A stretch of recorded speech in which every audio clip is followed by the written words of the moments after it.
What's going on, Proctor? Joe, what are you doing? Just gotta ask you a question.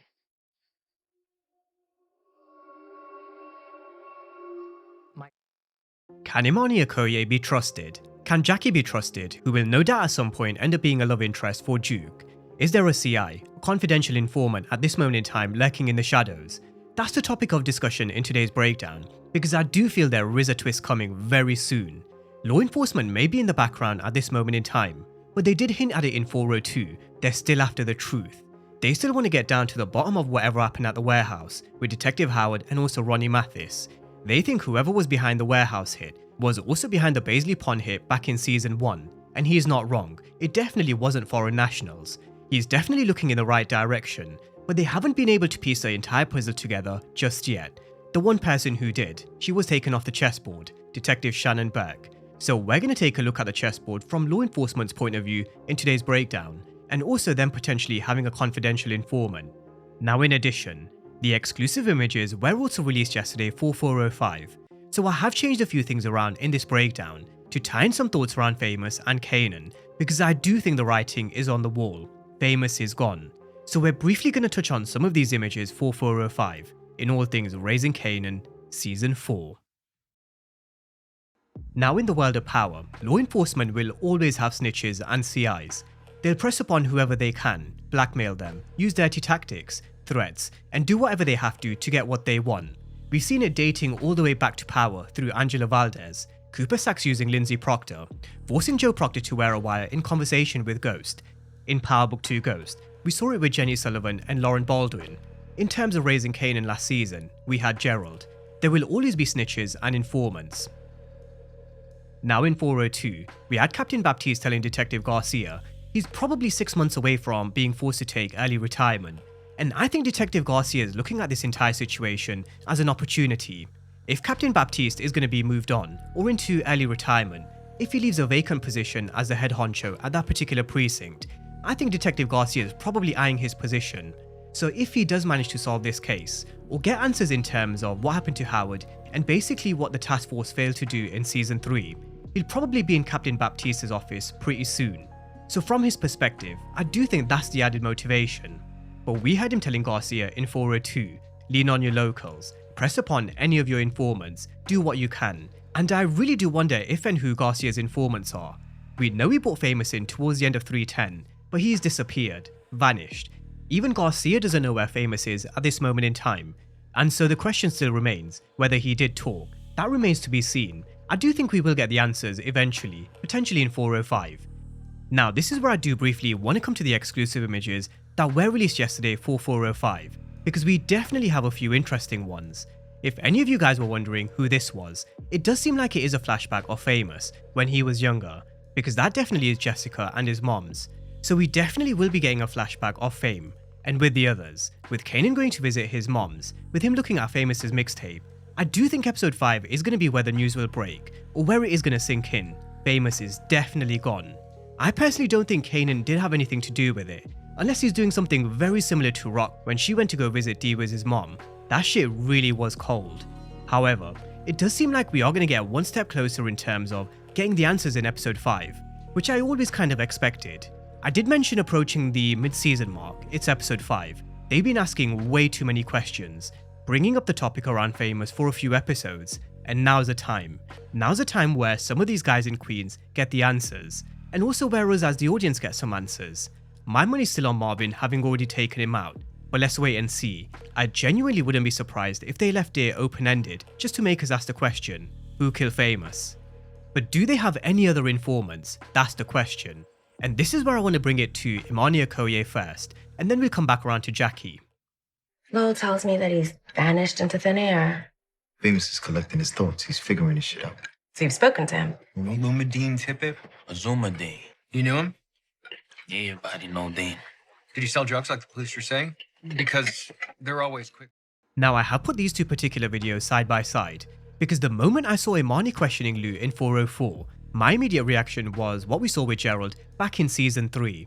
He was always questioning Marvin. He was always quick to question Marvin, asking him questions, which made us raise our eyebrow, where we even questioned at the time, can Gerald be trusted? Lo and behold, he was being forced to work for Agent Tanner.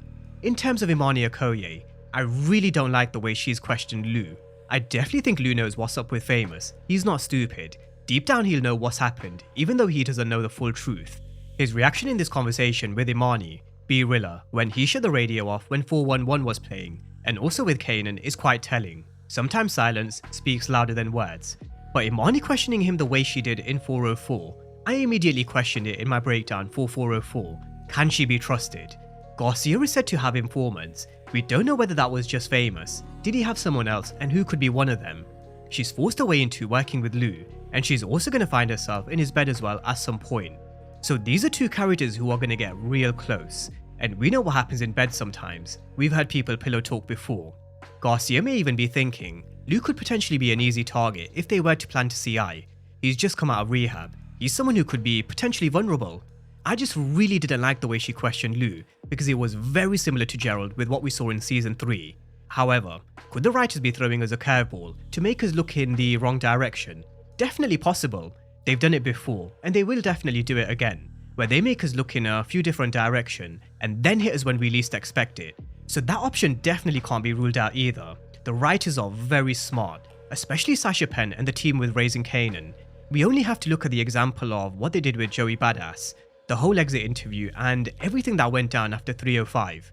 So if they want to throw us down the wrong direction, they definitely will. But I still do maintain, we do need to keep our eyes and ears open when it comes to Imani Okoye. I do think Lou's going to be spending a lot more time with her from episode 405 onwards. It's been teased they're going to be looking for new artists, and if the conversation around Famous pops up again, if she starts asking any funny questions, that's when I'm going to be thinking, something definitely doesn't add up. You're either one of Garcia's informants, or they're throwing us a complete curveball, and she is who she says she is. Lou's partner even mentioned when they were in the studio, he has seen her around other big acts before. She's kind of a big deal, so she might have been working with Lowell for a while. I still think let's definitely keep an eye on her. But moving over to Jackie, soon to be Jukebox's new love interest.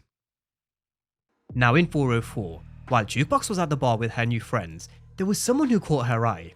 She then came over, introduced herself to Jukebox, and at the time, Juke really didn't reject her, but gave her a polite no to the offer of a drink. However, we do know from a specific teaser we've seen before, Jackie is going to be back, and they are going to get pretty close. But the same thing applies to Jackie in terms of what we spoke about with Imani Okoye. Out of a bar full of 50, 60, 70 people, the one person who happened to have caught her eye was Juke. Again, I don't think I can trust Jackie at this moment in time, especially when she starts getting closer to Juke, and this all stems from because of Gerald's betrayal in season 3, and also because Garcia is on the hunt. With Jackie, we don't actually have too much to go on just yet. I think we'll definitely learn more in 405 and 406, and then we can kind of revisit this situation in maybe a week or two to see where we are. But I do feel there is a twist coming. I feel they're making us look in a few directions, making us ask these questions, which is why I always make a point of looking at all the different perspectives. Let's go through all the options, and then everybody can come up with their own thoughts once we've laid out all the evidence, facts, and findings, and also what we've seen through the history of the Power universe. As I've mentioned before, history often rhymes, and that definitely is the same case with Power. So both Jackie and Imani Okoye, both of these characters, let's keep a very close eye on them.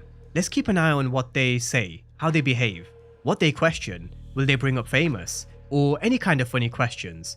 Now what I would say about Jackie is, if she does turn out to be a confidential informant, then I really wouldn't want to be in her shoes, especially when Juke finds out, because this jukebox that we saw at the end of 404, I think that smirk told us all we need to know. This jukebox is about to be different. But there is one more topic I do think we need to discuss as we're on the topic of law enforcement, and that's Mara's husband. As I mentioned before, law enforcement have been relatively quiet over the last 2 episodes, but there is a lot of noise that's being made in Queens at this moment. There's Andre's death, Richard and Sunny. Rock got questioned towards the end of 404 because she was the one who was last seen with Andre, and now there's Mara's husband. It definitely will raise questions with Mara.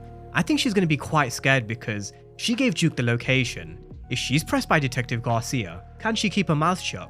We are going to see Garcia rolling upon Juke at some point in the next 2 or 3 episodes, and it is going to be real interesting to see how he approaches this.